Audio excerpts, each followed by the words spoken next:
Bonjour à toutes et tous et merci pour votre présence dans ce webinaire organisé par la Chambre d'agriculture de Bretagne en lien avec le fonds Livelihood et Landfiles.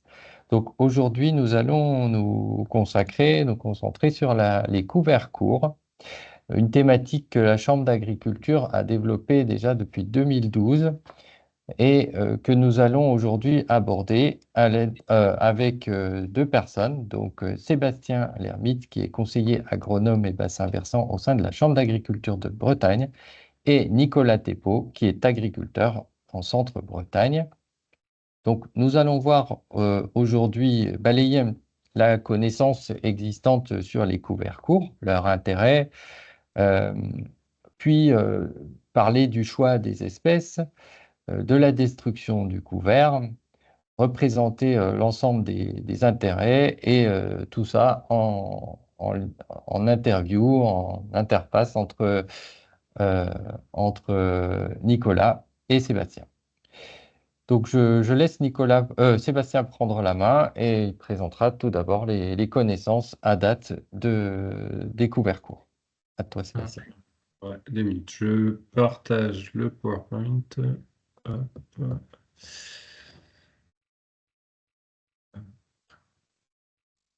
attends, 2 minutes. Hop. C'est pas trop long. Je te pique ça, peut-être que ce sera. Voilà. Le tapis, c'est fait. Voilà, c'est hop. Je fais la première. Hop, hop. Voilà. Bon, bonjour à toutes et à tous, hein. Donc ouais, l'idée aujourd'hui, c'est de parler des couvertures et de faire, de balayer un peu la connaissance qu'on a là-dessus en ce moment, pour le moment. Et du coup, avec l'appui de Nicolas aussi, qui est du coup agriculteur et qui va témoigner au fur et à mesure de la présentation. Donc voilà, en gros. Euh, Du coup, juste une petite présentation sur les couverts courts et le début de la réflexion qui date de quelques années, je crois que c'était en 2012, hein, le commencement là. Euh, L'idée de départ, bon là on est dans une optique ACS, mais l'optique de départ c'était vraiment essayer de capter l'azote suite à une culture de pois industrie ou de légumes industrie et aussi essayer de diminuer les phénomènes d'érosion. Du coup, voilà, c'était un constat initial et il y a une multitude de questions qui avaient été soulevées à l'époque, là. Déjà, c'était voilà, quelle interculture, hein, quelle espèce. Il y avait l'aspect, on va dire, un mode de Smith couvert. Entre autres, il y avait les femmes de poids dans ce précédent qui pouvait poser problématique ou sa gestion. Euh, L'optique aussi de comment détruire le couvert. Euh, il y avait également la question de la dynamique de l'azote, dans le sens où bon, c'est bien de capter l'azote, mais est-ce qu'elle ne va pas être minéralisée rapidement pour l'hiver, etc. Et in fine aussi, il y avait les effets sur la culture de suivante, entre autres de blé ou de l'orge, là, ben, sur les rendements et sur le comportement de la culture. Euh,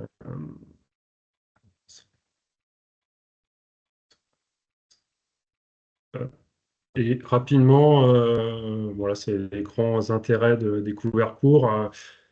On avait relevé 3, 4, on va dire, qui étaient plutôt principales là. C'était surtout, ben, dans notre cas, c'était le captage, on va dire, d'azote, hein. Après la culture, il y avait l'aspect, comment dire, couverture du sol, dans le sens où ben, éviter, comment dire, que les adventices prennent le dessus. L'aspect également structure du sol, hein, travailler avec les racines du couvert. Et le dernier point, c'était aussi une réduction du travail du sol derrière.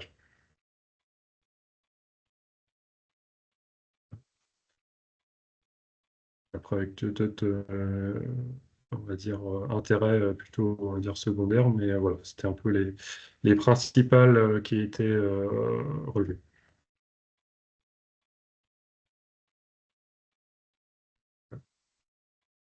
Et donc voilà, je suis avec Nicolas Thépeau qui va se présenter, présenter rapidement son exploitation en quelques mots et voilà la situation, etc. Je te laisse, Nicolas. Ouais, bonjour.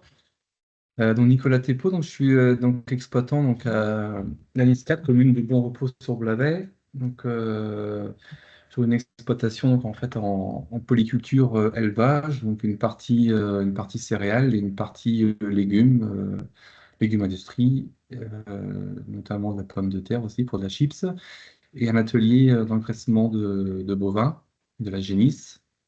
Voilà, donc actuellement sur une surface de 150 hectares. Donc, je suis seul sur l'exploitation. Et voilà, une exploitation euh, en itinéraire technique donc, sur du semi simplifié, semi direct. Voilà en gros ce que je peux dire. Et on vous a partagé là sur la diapo bon, là, un peu la situation. Là, on se trouve là en centre Bretagne. Là. Donc voilà, c'est dans l'aspect couvert-court, il y a cet aspect climat aussi qui est à prendre en compte et il faut faire attention où on se trouve, entre autres, pour comment dire, la qualité des semis de couvert-court ou le taux de levée, on va dire. Et là, c'est plutôt, on va dire, à l'est de la Bretagne et quand on se trouve plutôt à l'ouest, hein, c'est plutôt les semis après dans le couvert qui peut-être peut poser problème. Donc voilà, l'aspect géographique est à prendre en compte dans la technique. Donc voilà, et on va partager aussi là l'assolement sur l'exploitation de Nicolas, là, assolement assez diversifié, avec 9 cultures là. Bon, il y a le blé et orge qui prennent quand même une bonne moitié de l'assolement. Et du coup, avec des cultures autres également, entre autres pommes de terre et légumes industrie également. Tu me dis, hein, Nicolas, s'il y a des questions dans le chat parce que je ne vois rien.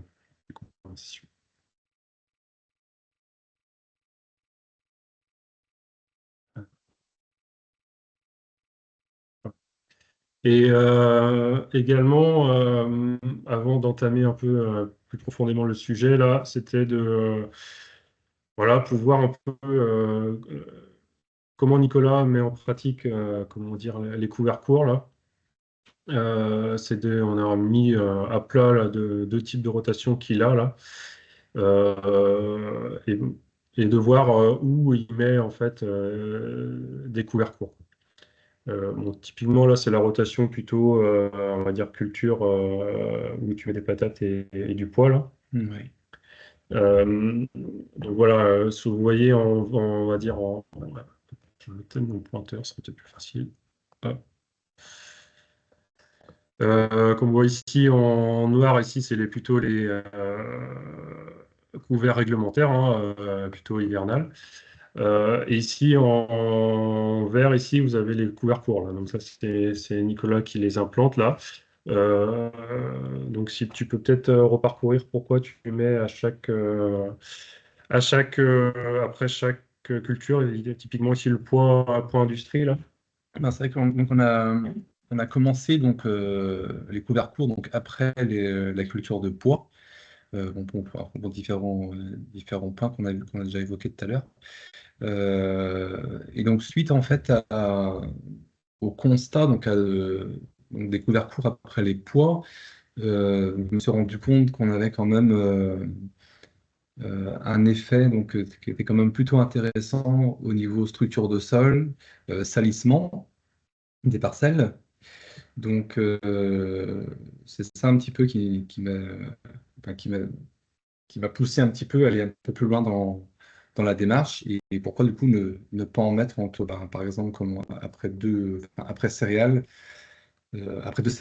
ou après un colza et une céréale. Et donc on a fait différents essais. Bon là aujourd'hui moi, je suis quand même assez basé sur la moutarde pour plusieurs raisons. Rapidité en fait de développement, couverture de sol quand même qui est rapide. Donc,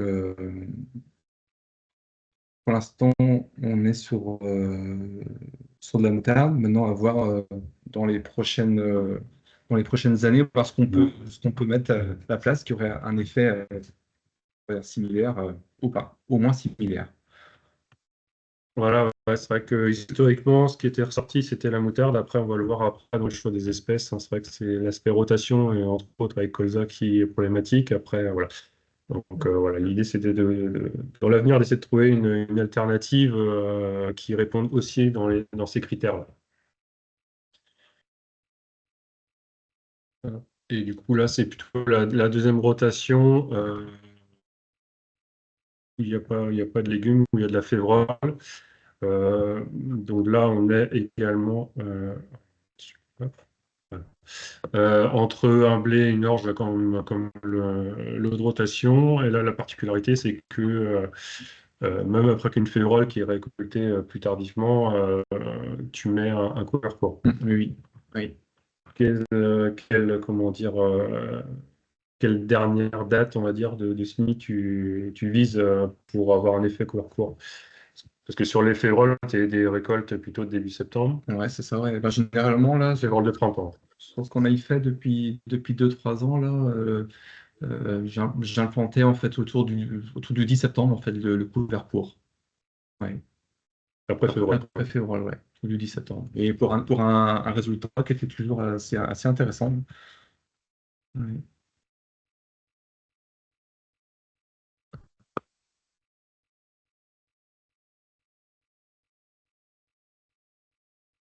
Et donc, avant, comment dire, d'aborder plus profondément le sujet, là, c'était un peu l'évolution, dont on a déjà dit quelques mots à Nicolas, là, sur l'évolution vers l'ACS.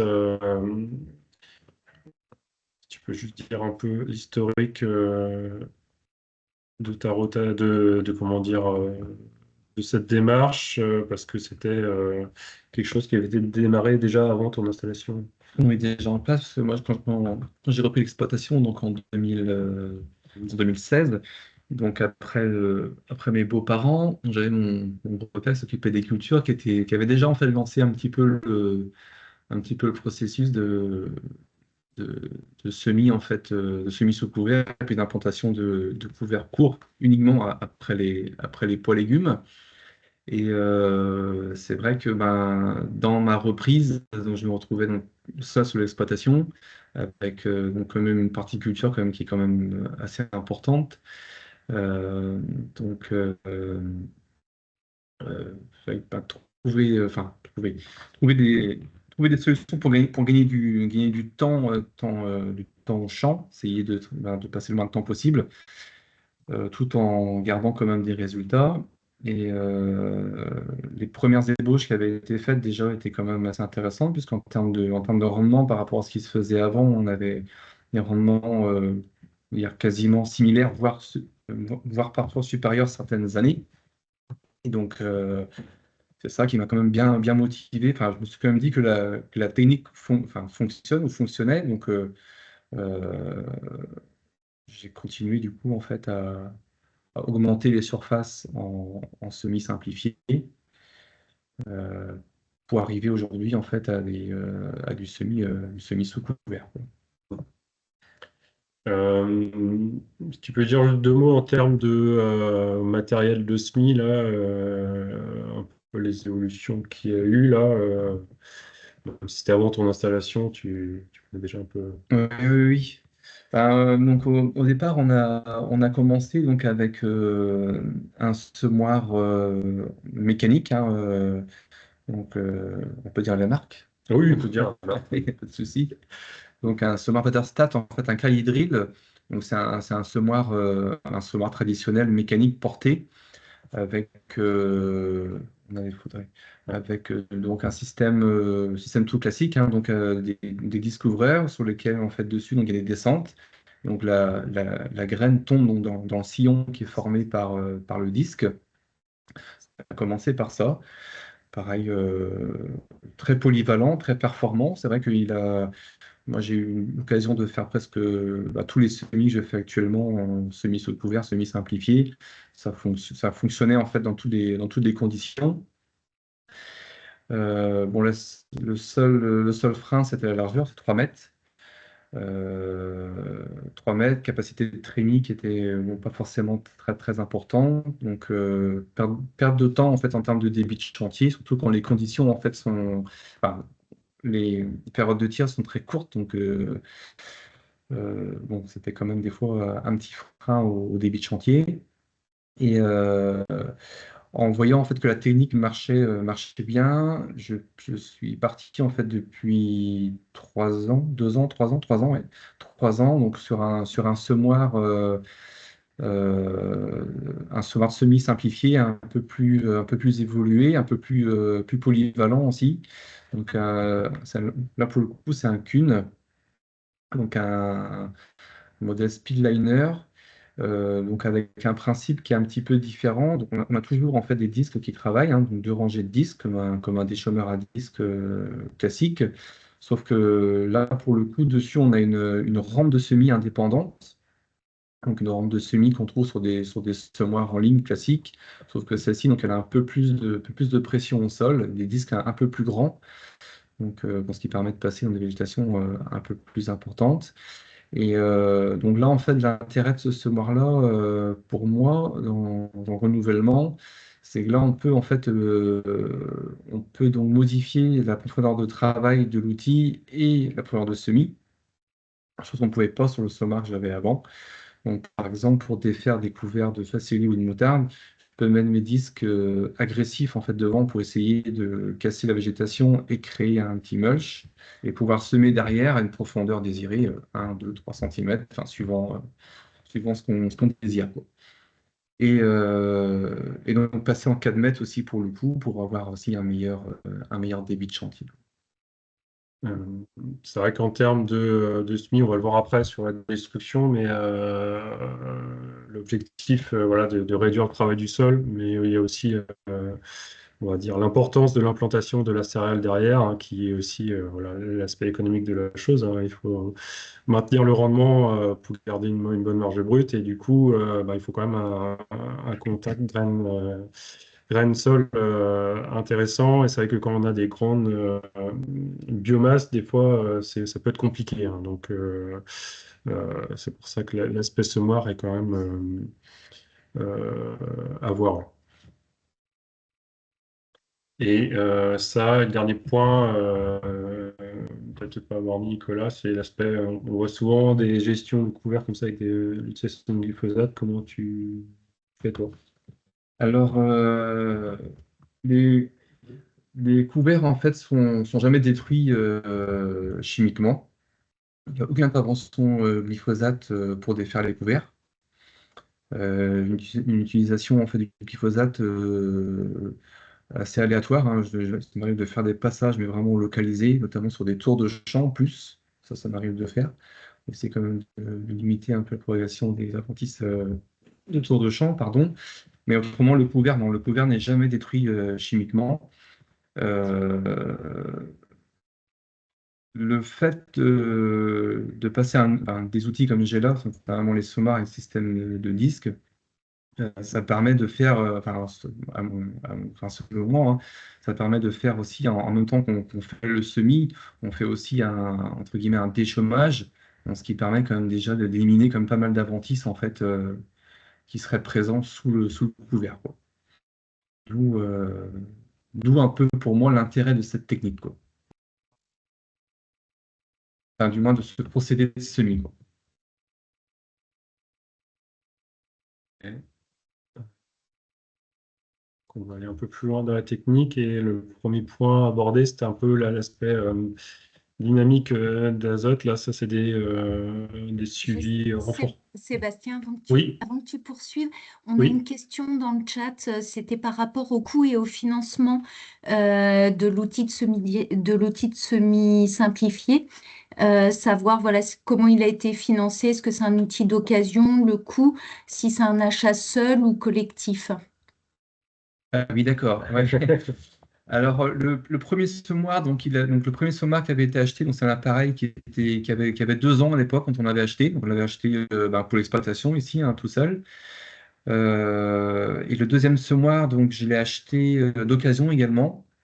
d'occasion. Quand je l'ai acheté, il devait avoir 7 ans ou 8 ans. 7 ans, 8 ans. Donc je l'ai acheté du coup, je l'ai acheté seul au départ, et ensuite j'ai revendu en fait une part du Saumur donc à un voisin également qui est intéressé aussi par ce système-là. Mais il ne sert qu'à faire chez nous en fait, hein, sur les deux fermes.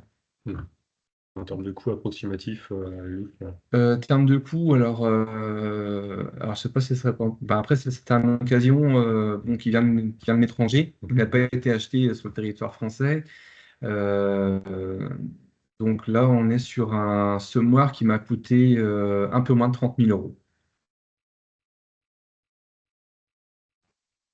et après, c'est vrai qu'en termes de matériel et matériel d'occasion, je pense qu'il y a des coûts à faire dans le sens, on dit c'est un budget aussi, mais quand il faut calculer à l'échelle de l'exploitation et par rapport à la réduction de travail du sol et mis bout à bout, voilà, faut prendre le temps de se poser là-dessus et de regarder ça, je pense. Ouais.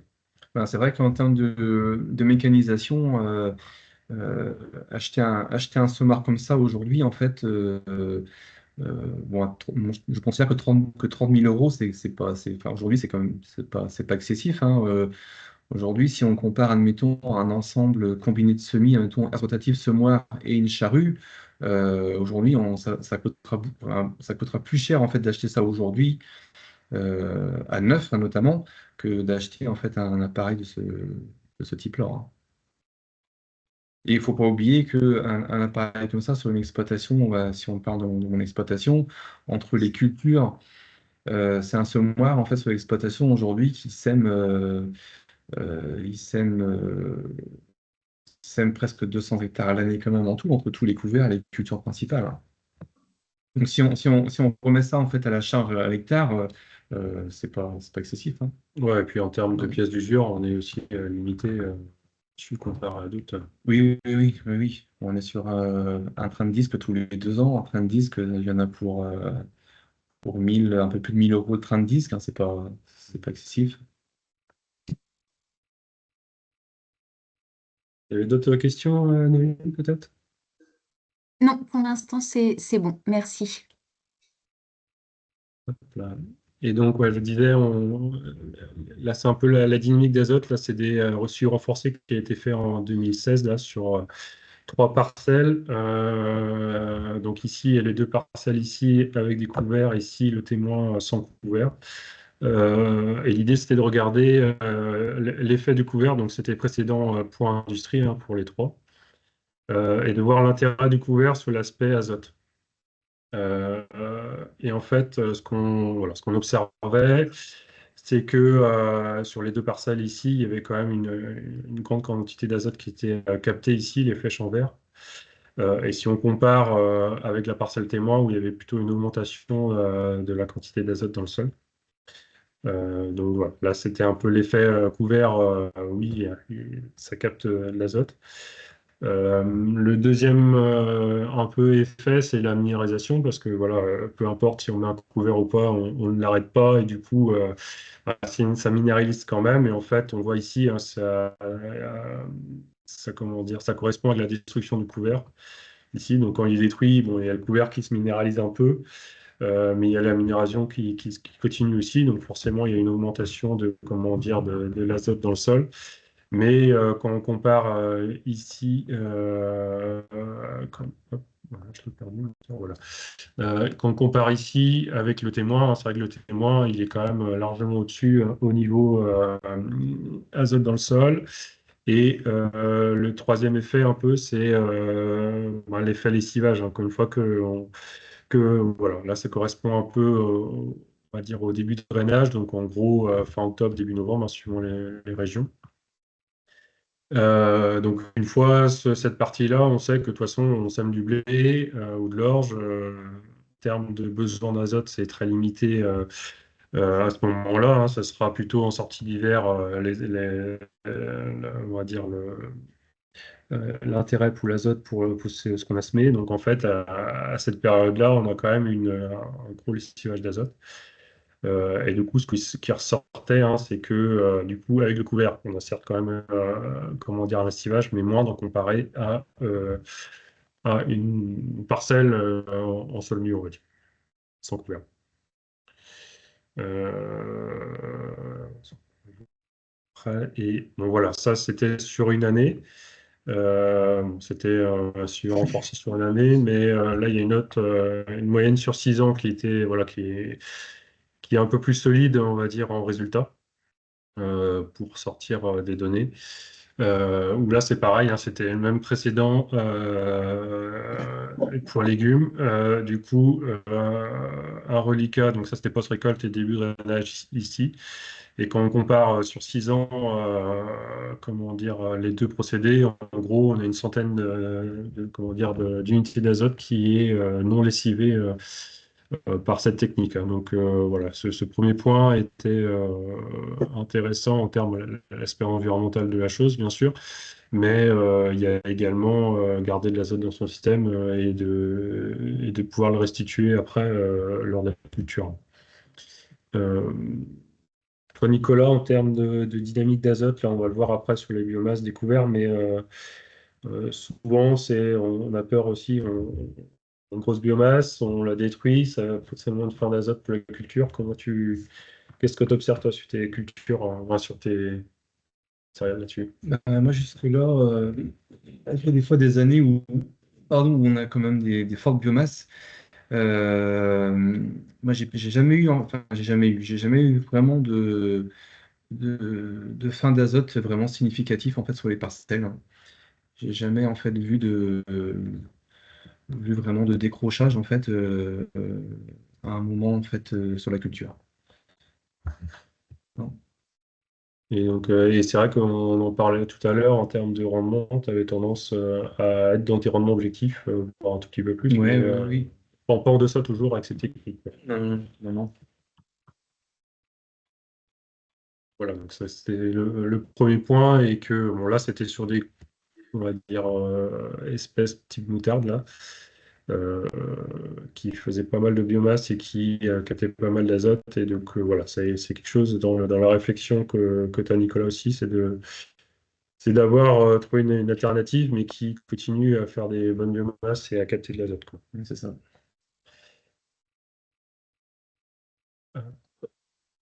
Et voilà, on en revient un peu à des On a résultats. juste une remarque qui est arrivée Oui. dans le chat par rapport à la fin d'azote. C'est peut-être aussi du fait que le couvert est des faits assez jeunes. Donc, on n'est pas sur des plantes ligneuses ou très carbonées, en fait. Nicolas, tu pourras témoigner, mais certaines années, la moutarde, elle était quasiment à grenaison, en fait. Donc, on était Ouais. sur quand même des couverts très ligneux, hein. Euh, euh, Quelques années, bon, on va le voir, hein, mais euh, ça dépend de l'espèce. Et là, on était sur de la moutarde, et généralement, ouais, c'était un peu l'inconvénient aussi de la moutarde, c'est qu'elle arrivait à être très ligneuse lors du semis, qui posait pas des problématiques de fin d'azote, entre autres, mais plutôt de semis, quoi. C'est Derrière.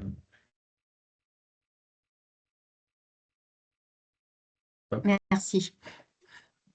Et du coup, voilà, quelques résultats.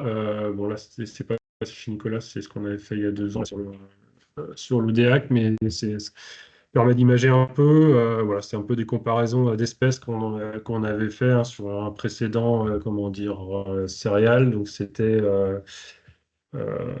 moisson du 7 août, paille enlevée le 9 août, et du coup, le semis le 12 août du couvert court. Donc voilà, il y a ça aussi à prendre en compte, c'est que suivant la date de moisson, et voilà, ça peut être plus tard aussi. Donc voilà. Et donc là, voilà, c'était précédent céréales. Donc en fait, quand on voit l'aspect, comment dire, captage d'azote, donc les trois premiers horizons ici, en fait, ouais, il n'y a pas grand écart. Et puis on arrive à une trentaine en reliquat de début de drainage. Donc en fait, voilà, on va dire on pompe quasiment tout ce qu'il y a, mais après céréales, c'est moins l'intérêt qu'après un poids. Donc là, c'est plutôt cet aspect-là à privilégier si on est en entrée azote, c'est vraiment après poids ou après légumes. Le deuxième point, c'est en termes de biomasse. Les couverts se valent à peu près, hein. Là, on était entre 2,5 tonnes et 3 tonnes de matière sèche là, à destruction. Donc voilà. On va le voir aussi, c'est un élément qui est à prendre en compte, mais il y en a tellement à prendre en compte avant cet aspect-là que finalement, euh, c'est pas ce qu'on recherche en premier. Voilà. Et là, en termes de imager un peu en termes de choses qu'on avait essayé là, c'était la moutarde blanche, moutarde brune. Il y avait du sarrasin et il y avait deux mélanges commerciaux là, plutôt moutarde brune, trèfle Alexandrie, et l'autre c'était plutôt chia Mois Niger, Facili, trèfle Alexandrie. Première, et on va le voir dans le diapo d'après, la slide d'après, là on avait une réflexion sur la destruction aussi. Si vous voyez sur la photo ici, là, la partie, donc ici c'est de la moutarde blanche, là il y avait une partie roulée, non roulée. Donc on avait fait des petits essais aussi comme ça pour regarder la destruction, comment le détruire, parce que c'est souvent l'aspect problématique la question qui reste le plus en suspens dans la technique. Voilà. Et justement, en termes de destruction, voilà, ça c'est des choses qui avaient été faites depuis 2012. Là, Nicolas, tu as un peu l'historique, tu vas pouvoir en parler, hein. Donc, première, voilà, vous avez implanté des couverts courts. Oui. Après, le raisonnement, c'était comment on détruit ça et un peu la limite en termes de coût que vous êtes fixé, ou le raisonnement que vous êtes fixé là-dessus. Ouais, bah, c'est vrai qu'au tout début, qu'on a implanté des moutardes, c'est vrai qu'on était assez impressionné du coup par la biomasse en fait présente sur le champ. Donc au début, on se disait mince, comment détruire? Alors au tout début, c'était broyé. Ça a été broyé. Je sais pas si on avait noté. Si on avait... Ici, Ouais. je l'ai après, donc celui-là. Voilà. Ouais. Au tout début, en fait, on broyait. Mais bon, le problème, c'est que le broyage, quand même, ça prend du temps. C'est quand même coûteux l'utilisation. Et en plus, on pouvait pas forcément, on va dire, broyer et semer dans la foulée. Donc, bon, bah, une fois que le champ il est broyé, s'il n'est pas semé le jour même ou le lendemain, si admettons on a de la pluie qui arrive, là, ça devient très compliqué pour pouvoir semer correctement. Et bon, le premier aspect, c'était déjà quand même le temps de travail. Ensuite, on a commencé aussi donc, à faire du roulage donc, avant semis. Alors, sur de la moutarde qui n'était pas forcément très développée ou semée un petit peu plus tard, ça pouvait faire. Sauf que sur la grosse moutarde roulée comme ça, donc avant le semis, on se retrouvait en fait à semer donc à contresens, à repousse-poil en fait du sens du roulage. Et donc là, sur de la moutarde qui faisait, mettons, 1,50 m, plus d'1,50 m de long avec une grosse tige, euh, euh, ça avait beaucoup de mal à passer dans le semoir en fait, hein. Ça faisait plutôt tendance à bourrer en fait au niveau des trains de disques. Donc la solution en fait n'était pas non plus très très convaincante. Et ensuite donc Le classique, mais ça c'était un peu en premier. Il y avait aussi, on va dire, itinéraire plutôt classique avec des cover crops, etc., pour vraiment oui, oui, détruire la moutarde. Mais bon, là, c'est vrai que on va le voir après, hein, l'aspect économique. Si on a un coût de semence supplémentaire, un SMIC supplémentaire, c'est pas pour refaire l'itinéraire identique d'avant. Autrement, finalement, ben, on rajoute des charges plutôt que d'en enlever. Donc voilà. Et puis c'était l'aspect sensibilité plutôt à la météo aussi, hein, comme tu disais, Nicolas, c'est que une fois que c'est détruit, si on se ramasse 15 jours de flotte comme on a vu il y a quelques années là, mm, et que ça démarre le 20 octobre et que ça dure un mois, c'est compliqué après, quoi. oui. Ça, et aussi l'aspect roulage plutôt au grande brute, la grande largeur, plutôt 8-9 mètres là. Euh, comment dire, la problématique aussi, c'était que ça nécessitait une destruction un peu plus précoce pour commencer que ça se dégrade aussi avant le semis. Et forcément, le potentiel biomasse n'est pas exprimé dans le sens où on voit bien que c'est les 15 derniers jours où que ça explose en termes de biomasse, hein, qu'on est sur un temps d'implantation court. Donc voilà, et donc de fil en aiguille, vous êtes arrivé plutôt à la quatrième solution là. Si tu peux peut-être juste présenter. Ouais. Donc du coup, on était parce que donc il fallait pouvoir synchroniser en fait le roulage en fait du couvert et le semis. Donc du coup, on a mis donc un rouleau frontal sur le tracteur. Donc on a essayé plusieurs rouleaux différents, Cambridge Rollis. Bon, après, toutes les solutions, on va demander que ça roule en fait. C'est pas, il n'y a pas vraiment de rouleau, enfin à mon goût qui soit supérieur ou pas. Il demande que c'est roulé donc dans le sens du semis. Donc on ça du coup donc en un seul passage en roulant en fait devant. Dans la mesure où on était en 3 mètres, donc ça, c'est quand même plus facile d'avoir des outils de 3 mètres frontaux qu'en prendre l'argent derrière après. Donc là, ça a fonctionné très bien. On a fait comme ça pendant de nombreuses années, hein. Je pense que c'était la solution en fait la plus intéressante à mon goût. Voilà. Euh, Parce que du coup, en termes là, l'intérêt, c'était vraiment de faire tout en 2 en 1, on va dire. Et c'est vrai qu'en termes d'organisation de chantier, en termes de aussi retour sur la parcelle après une période de pluie, c'était plus intéressant, Le hein. plus intéressant, ouais. Enfin, dans la mesure où le couvert en fait n'a pas été du tout touché, même s'il pleut, enfin, tous les ans, moi je fais l'essai sans le vouloir, mais il pleut énormément. Euh, Tu vas dans la parcelle semer, même je dirais le lendemain, après même des grosses pluies, tu arriveras à semer des céréales dans le couvert. Parce que le sol en fait sera très très peu humide. Et, donc, c'est Et- pour ça qu'il faut pas toucher, enfin, faut pas toucher au couvert en fait avant de venir semer, quoi.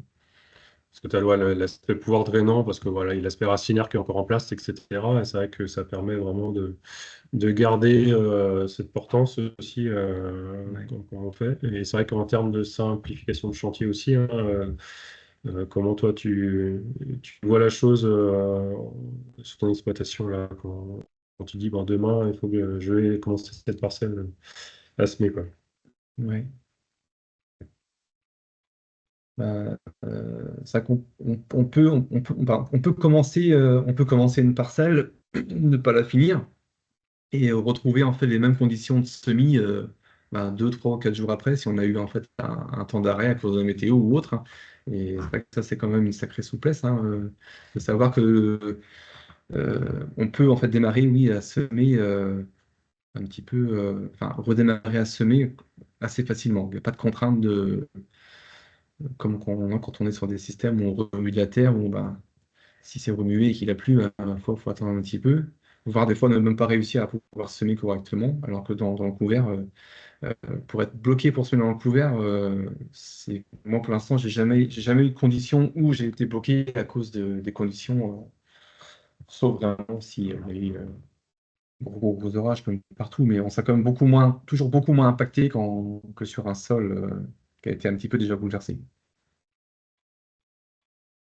On a une question dans le fil. La question, c'est quelle différence entre un rouleau Faca et un Cambridge, notamment en termes de résultats? Alors, moi, j'ai jamais essayé de rouleau Faca. Le rouleau Faca, en fait, donc il va couper la végétation. Ouais. Il va la hacher en petits morceaux, enfin un petit morceau avec un système de couteau, en fait, hein. Alors que le rouleau Cambridge, il va juste rouler la végétation. Mais ayant fait des semis dans des grosses moutardes très développées, même arrivées déjà assez ligneuses, on se rend compte que le simple roulage, en fait, suffit largement à détruire, en fait, le couvert. Ok.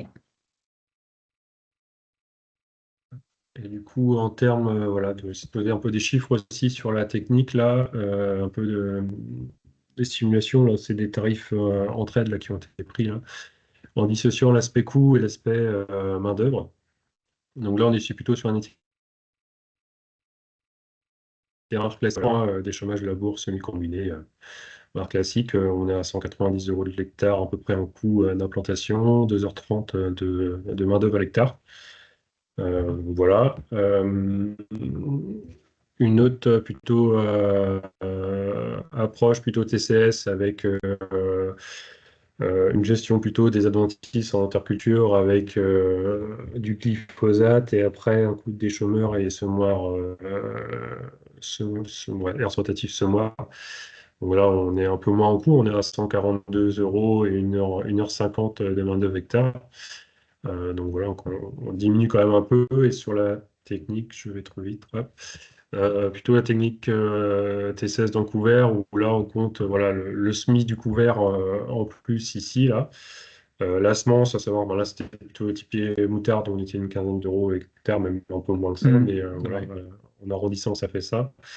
Et un autre semis en TCS là, avec le semis de la céréale.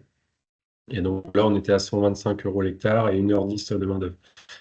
Et c'est vrai que quand on met ça, on va dire bout à bout, sur une exploitation voilà, avec une cinquantaine d'hectares de céréales, ben, ça fait vite 2-3 000 euros d'économie, on va dire en termes de charges indirectes, là, de mécanisation, mais c'est surtout en termes de main-d'œuvre. Hein. Là, on est à 40-60 heures de travail pour les semis de céréales pour les 50 hectares, dans une période où on va dire aussi les jours de beau sont un peu comptés. Bon, ça fait quasiment, bon, ça fait une bonne semaine de gagner en termes de main-d'œuvre et c'est surtout là qui c'est intéressant, quoi. Euh, ouais. Surtout que comme toi dans une exploitation où tu as un TH, en fait, ben, Ouais. c'est vrai que ça te permet de. Moi, j'arrive grâce à ça en fait à semer les céréales. Du coup, je suis tout seul, donc enfin, je le fais tout seul. Et c'est vrai que j'arrive du coup à semer mes céréales souvent, je commence de bonne heure en plus hein, à les semer, mais du coup, ça se fait très facilement. Hein, si je compare à ce qui se faisait avant sur l'exploitation ou pour les semis d'automne, on était à deux pendant presque 3 semaines hein, au final pour semer les céréales, alors qu'aujourd'hui, quand tout se passe bien, ouais, une petite semaine de semis, ça y est, les céréales sont implantées. Hein. Et on arrive quand même on arrive à faire des cadences en travaillant sur des journées normales. On arrive à semer ouais, une vingtaine d'hectares dans la journée. Hein, c'est pas rare. Une petite journée en plus. Voilà. Donc, si j'avais pas ce système-là en place, à l'automne, tout seul, je pense que j'aurais du mal à semer mes céréales en temps et en heure. Un peu plus compliqué. On a une question dans le chat qui est de savoir si vous avez vraiment pas de repousse de colza ou d'adventice dans la céréale et si vous mettez jamais de glyphosate au semis de la céréale. Alors, non, donc les repousses, repousses de quoi? De colza, mais ça de moutarde, mais quand peut-être un précédent colza, peut-être. Ah oui, d'accord, ouais, ouais. Non, non, non, non, non, j'essaie de me rappeler un peu des différentes parcelles qu'on a mis en place comme ça. Non, les repousses, il y en a quasiment pas. Hein. C'est vrai que c'est pas problématique du tout. Et, donc du coup, non, il y a pas de recours en fait au glyphosate La gestion pour du les semis. destruction du couvert, c'est plutôt pour les adventices, peut-être en bord de champ ou Ouais, c'est ça. voilà, plutôt localisé, quoi. Ouais. D'accord. Il y a peut-être une autre question, peut-être? Non? Oui, Oriane demande comment vous gérez l'enchaînement récolte précédent et semis du couvert végétal en termes de temps. En termes de temps, c'est-à-dire, Le timing entre ta moisson et le couvert, et le semis du couvert, en fait. ah oui, d'accord, oui. Ben, euh, généralement, enfin, une fois que la moisson est faite, bon, après les pailles sont exportées. Généralement, j'essaie en fait de semer les couverts, ouais, maximum une semaine, 10 jours après la récolte. Hein. Généralement, c'est là où ça fonctionne le mieux de toute façon, hein, dès lors qu'on sème de bonne heure. Euh, notamment si en plus la moisson traîne un petit peu et qu'on se retrouve à faire des récoltes sur le mois d'août. Là, oui, il faut quand même essayer d'aller assez vite. D'accord. C'est Même si temps sec, demande même si le temps est sec. Oui, oui, oui, oui. Même si là, si le temps reste, ouais. Bah, justement, c'est une belle transition parce que c'était mon diamo d'après, donc merci. Ouais. Euh, ouais, du coup, c'était, voilà, là, on arrive dans l'aspect choix d'espèces. En fait, il y a plusieurs critères pour le choix d'espèces. Là, c'est, comment dire, un diapo assez intéressant dans le sens où bah, il y a l'aspect humidité du sol qui est à prendre en compte et l'aspect plutôt température aussi du sol. On voit des espèces qui ont besoin aussi de pas mal de chaleur. Voilà, bon là c'est pas tout à fait, c'est pas en Bretagne ça, mais on pourrait le faire aussi en région Bretagne. Hein, mais nous on voit ici, typiquement, tu avais essayé du Moa et je le vois pas là, mais le Moa, comment dire, il est quasiment inexistant et il y a un besoin de température trop important pour le secteur toujours. Donc voilà, et en termes aussi d'humidité du sol, hein, l'idée c'est d'aller sur plutôt des petites graines que des grosses graines, parce que les petites graines, bah, elles ont besoin de moins d'eau, ou il y a moins besoin d'humidité pour que ça germe. Donc euh, un des choix des critères, qu'on parlait tout à l'heure biomasse, mais avant de la biomasse, il faut que d'abord ça pousse. Donc voilà, ça c'est un des critères aussi à prendre en compte. Et quand on parlait aussi tout à l'heure, coût aussi de semences, ça, de la moutarde qu'on tenait aussi à Nicolas, hein, c'est parce qu'en termes de coût, le risque il n'est pas très grand non plus.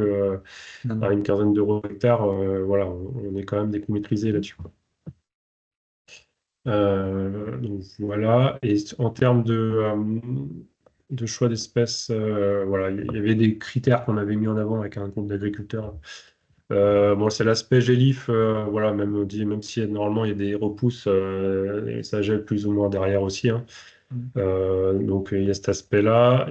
Il y a plutôt le risque de grainage. Ah, oui, il n'a pas mis. Merci. Voilà. Risque de grainage aussi. Bon, ce moutarde, ça peut arriver, un peu de grainage, mais finalement, t'en remarques pas après. En désherbage, Non, ça non, saute, non. hein. Là, c'est plus problématique, c'est avec du sarrasin où on peut avoir peut-être des salissements plus répétés dans la rotation. Un des critères à prendre en compte, et là, c'est suivant plutôt la date de récolte du précédent, c'est plutôt la précocité à floraison. Et c'est là justement qu'il y a voilà, encore des réflexions là-dessus, c'est que typiquement chez Nicolas, il y a des années où la moutarde, c'était génial, ça marchait bien. Il y a des années où bah, il y avait une récolte plus précoce peut-être de la céréale d'avant, ou des pois, et combiné avec un temps plus poussant, bah, on arrive avec des développements plus importants au 20 octobre lors du semis de la céréale. Et du coup, donc là, c'est plutôt un choix à se dire à quelle période je suis, on va dire, lors de ma récolte, quoi. Mm. Euh, voilà, il y a l'aspect plutôt facilité de semi-direct. Bon, il y a des espèces qui sont plus, on va dire, faciles, hein. Et là, comme on parlait tout à l'heure, ceux qui sont moins ligneuses, ben, au passage du semis, ils se désagrègent plus facilement. Tout ce qui est plus ligneux, type moutarde, c'est vrai que ça a besoin d'être couché. Voilà, on peut pas le détruire comme ça. Et l'autre problématique là, c'est le sarrasin sur les essais qu'on a fait il y a 2 ans. C'est avec des problématiques plutôt de verse aussi, un cycle court et problématique de verse. Et là, ben, quand c'est versé perpendiculaire au SMI, ben, c'est compliqué, hein. Euh, voilà. Bon, il y a le coût aussi à prendre en compte, hein, ce qu'on se disait. Et le dernier point, et c'est là aussi où il y a encore à travailler, hein, c'est sur l'aspect sanitaire, hein. Quand on est sur la moutarde du colza, on va dire, c'est loin d'être le top. Voilà, pour l'instant, il n'y a pas de problème, mais On passe à côté pour l'instant, ouais, mais mais voilà, donc ouais. l'idée c'est d'aller peut-être sur d'autres espèces derrière, quoi. Voilà, vitesse de développement, l'aspect piège d'azote aussi, mais c'est plutôt secondaire. Il faut déjà un truc qu'on peut se mettre facilement dedans. C'est un peu les critères à prendre en compte, quoi. Euh, voilà. Et en termes de... Voilà. Et pour finir, là, c'était un peu trois situations chez Nicolas, là. Donc là, c'est 2021. Là, c'était une des moutardes les plus développées que j'avais vues, là, qui était quasiment à connaissance quand tu avais fait, là. Et du coup, là, on voit bien le rouleau frontal ici devant, là, qui couche la végétation et son semeur derrière. Et une fois semé, bah, ça donne ça. Euh, donc c'est vrai qu'en termes de préconisation, je disais tout à l'heure, c'est l'aspect contact grain-sol, il faut être vigilant à ça. Et le deuxième point, c'est augmenter un peu la dose de semis aussi en termes de céréales, hein. Forcément, quand on est en semis direct, on a un peu plus de pertes aussi, et du coup, faut le prendre en compte aussi. Donc voilà. Euh, donc ouais, là, c'était vraiment une situation plutôt plus extrême où c'était compliqué de... Là, on avait vraiment un tapis, en fait, un tapis au sol, hein. Euh, on n'arrivait pas enfin, on a quand même réussi à se mettre dedans, mais c'est vrai que là, les conditions étaient quand même, étaient vraiment la limite de la faisabilité de semer, en fait, dans un couvert comme ça, ouais. Ouais. Oriane nous demande si vous avez déjà eu rencontré des problèmes sanitaires entre crucifères. Pour l'instant, non, hein. Non, pour l'instant, j'ai pas eu, mais justement, c'est pour ça qu'on réfléchit à d'autres pistes, un petit peu de couverts courts, enfin d'autres espèces, parce que ça fait quand même maintenant ouais, quasiment 15 ans qu'on met de la Ouais. moutarde tous les ans en agriculture. Et pour l'instant, on est passé à côté, mais bon, jusqu'à quand? Après, la dynamique, et bon, c'est là qu'on a du mal aussi à percevoir les choses, c'est que le risque sanitaire, il existe forcément quand c'est un couvert long, une moutarde qui reste tout l'hiver, etc., qui fait vraiment son cycle. Là, on est sur des cycles de 2 mois, de petits mois, et en fait, on est sur des cycles courts. Donc, bon, voilà. Est-ce que ça a sauvé la chose? Je ne sais pas. Après, c'est jouer avec le feu aussi. Il faut, voilà, on essaie de trouver d'autres alternatives. Et donc, mais voilà, c'est un peu la situation témoin là-dessus, quoi. D'accord. Euh, voilà. Euh, bah, l'année suivante, pareil chez Nicolas, hein, là, on voit que la moutarde est complètement différente, on va dire. C'est on va dire début floraison, quoi. Donc, en termes de biomasse, on était un peu en dessous, mais en termes de semis, c'est tout autre, hein. Là, on voit quand même la terre, le contact grain-sol se fait beaucoup mieux. C'est vrai qu'en termes de destruction, là, c'est en termes de stade. Qu'est-ce que tu en penses, Nicolas, ouais, là-dessus? Ce stade-là, on arrive vraiment à défaire en fait la moutarde, vraiment la casser en fait, hein. Elle est cassée en plusieurs morceaux en fait, elle se brise. Donc là, à ce stade-là, en fait, enfin, pour moi, ça a déjà fait son travail, enfin, travail principal en fait de couverture de sol. Le boulot est fait, et c'est que là, on peut en fait semer là-dedans quand même beaucoup plus facilement et réussir à créer quand même un mulch de terre nécessaire pour le semis. Et là, on voit sur la photo en bas à droite ici, hein, c'est vrai qu'en termes de couverture, elle est fait plutôt en concurrence aux adventices. Il ne faut pas laisser la place aux adventices. On voit quand même l'effet que c'est relativement propre en dessous de la moutarde, là. Donc, Ouais. c'est un des intérêts. Euh, voilà. Et dernière situation, là, c'était cette année, l'année dernière. Avec un SMI là, du 15 août à peu près, hein. 15 août, là on était sur, bon après poids, là, c'était on va dire le début du raisonnement aussi de trouver une alternative, euh, avec une parcelle coupée en deux.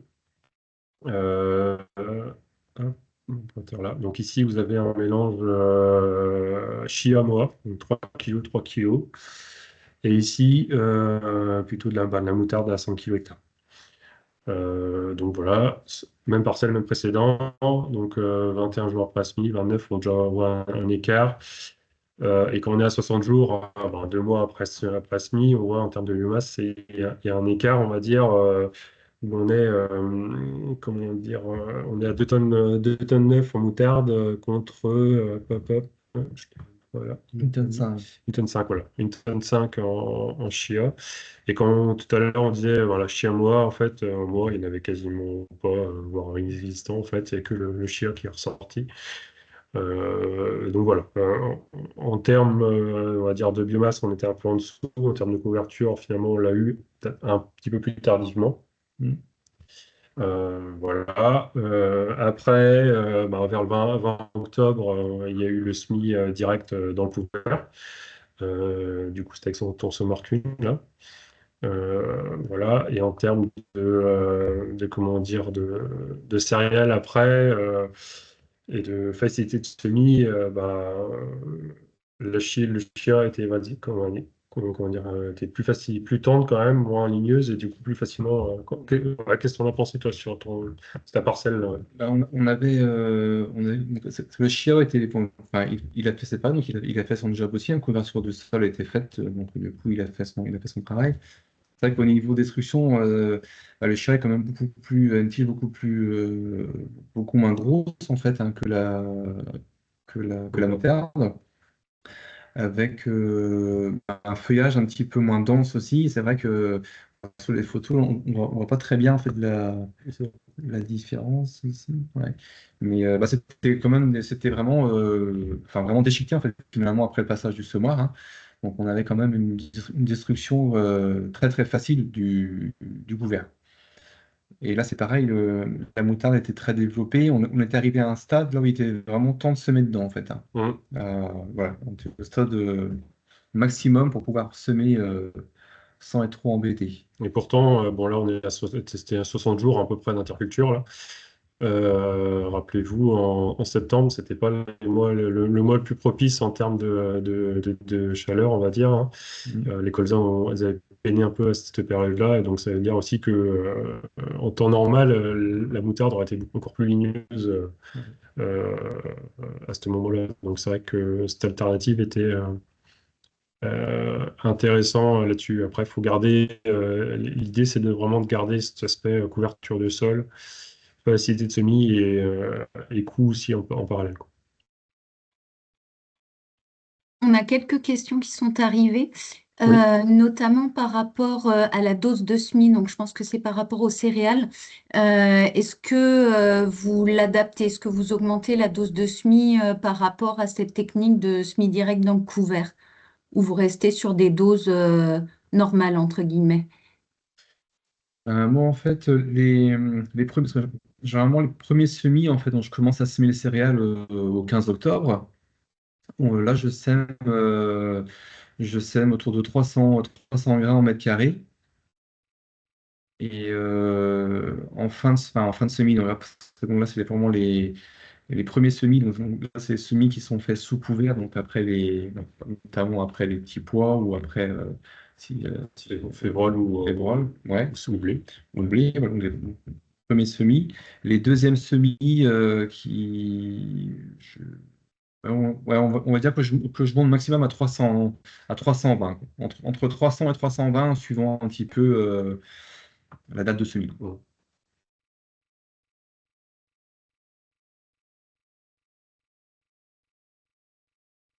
Et il y avait une autre question, c'était par rapport à des grosses biomasses. Est-ce que vous envisagez d'acheter un semoir à dents, par exemple, où votre semoir passe quand même dans des conditions même un peu limites? Ah ben, même un peu limite, oui, oui, ça passe, hein. Après, ça passe, mais c'est vrai qu'on a quand même une grosse, grosse quantité en fait, de résidus en fait, qui sont plaqués sur le sol. Et bon, c'est là que ça peut. Donc, du coup, ben, on a aussi un effet mush moins important, ce qui fait qu'on retrouve des grains en fait, parfois qui sont juste positionnés Surface, quoi. en surface hein, entre le couvert et la terre. Donc, c'est vrai que. Ça fonctionne, mais bon, faut être ouais, c'est pas les conditions idéales, quoi.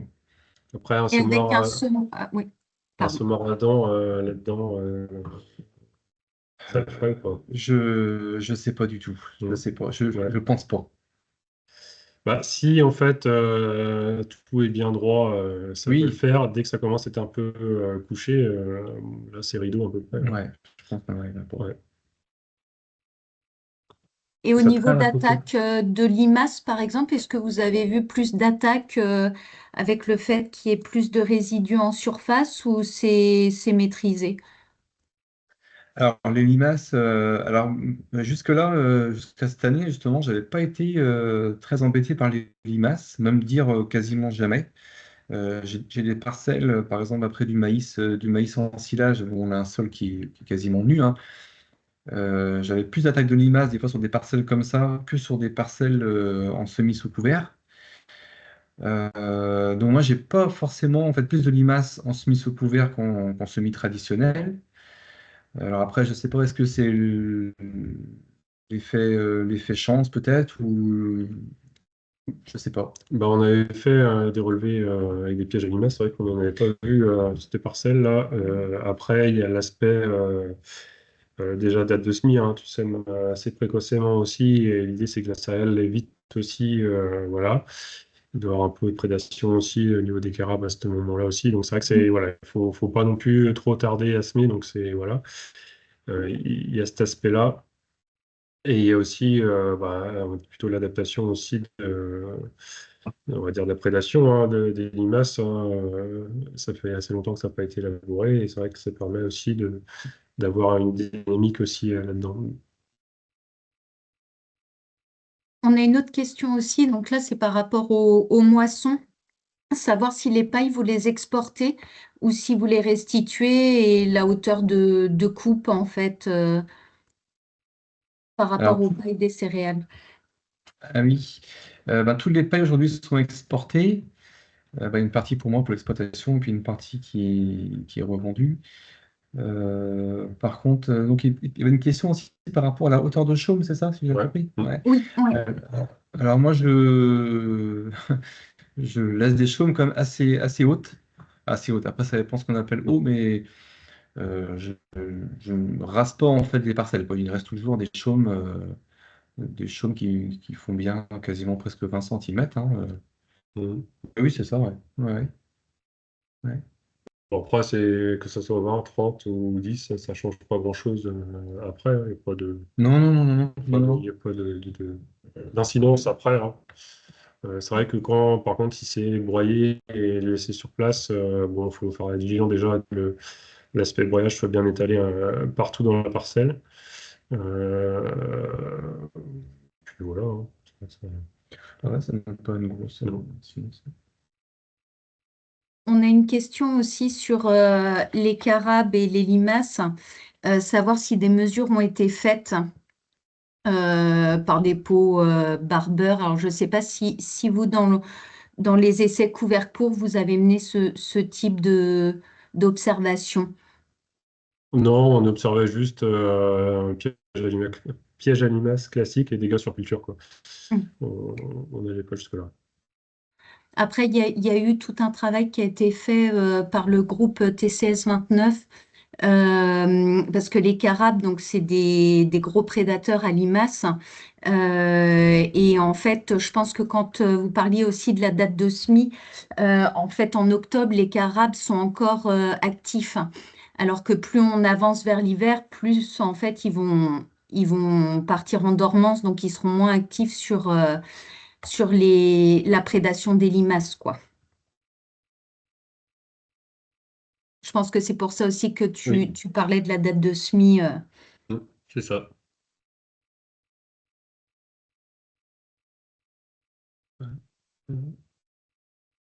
Et, et pour terminer, c'était un peu, voilà, vous montrer un peu les essais qui seraient faits en 2025 là, sur la région. Donc nous, on était partis avec un groupe de conseillers là sur quatre modalités. Bon, il y a l'aspect moutarde blanche qui est, on va dire plutôt, on va dire le témoin. Mm. On va dire ça comme ça. L'aspect facélie, toi, tu arrives à en mettre aussi, hein, des fois. Oui, La ouais. facélie pure après févrole, Ça des fait vrai, fois, ouais. ouais. qui fonctionne, Ouais, ça marche assez bien aussi, ouais. qui marche assez bien. Bon, le coût qui est un peu plus important, mais bon, voilà, faut prendre ça en considération. En troisième modalité, on serait plutôt sur du Chia Niger, là. Donc, le Chia qu'on avait fait chez Nicolas l'année dernière, là. Et le Niger qui a été fait dans le mélange commercial il y a 2 ans aussi sur le lac, là. Donc, qui était assez intéressant en termes de, on va dire, de biomasse et de longueur de cycle aussi. Voilà. Et une dernière modalité plutôt, voilà, pour tester Facili et tournesol, quoi. Donc, voir un peu si le tournesol a un intérêt là-dedans. Et pour l'instant, on est du coup à 6. On aurait 6 plateformes en Bretagne là-dessus. Donc ça pourrait permettre d'avoir des données un peu plus solides aussi pour avancer sur la technique.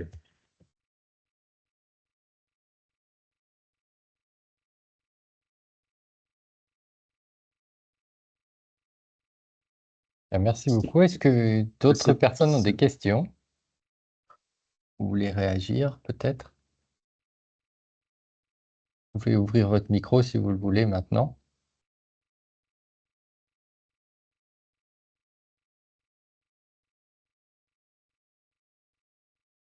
Bon, je précise que l'enregistrement sera mis à disposition. Vous pourrez le reconsulter si vous voulez.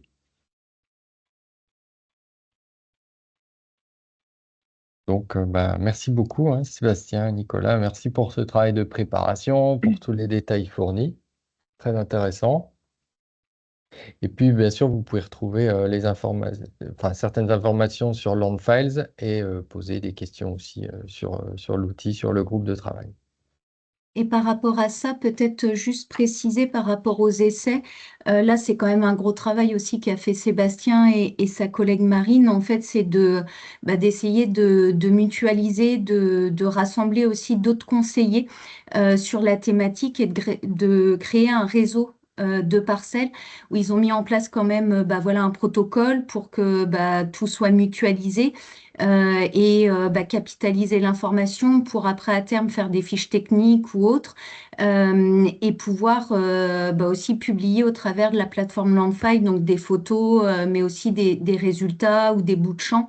C'est aussi l'intérêt de mettre en place des essais ou même d'utiliser voilà Landfile. Ça nous permet autant pour les groupes d'échange de conseillers, mais aussi d'agriculteurs, d'avoir des sites pour faire des bouts de champ, monter en compétences et partager et échanger. Donc, merci aussi Sébastien pour tout ce travail aussi à venir, quoi. Oui, merci pour tout ce travail. On est conscient que c'est un gros travail. En effet, Oriane, tu veux parler? Oui, juste une question pratique. Est-ce que la présentation qui a été montrée aujourd'hui et commentée sera à disposition justement dans le groupe Landfiles, dans la partie documents?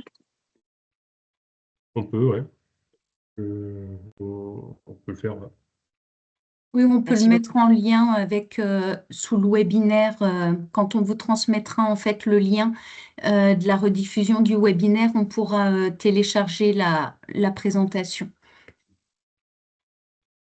Merci beaucoup.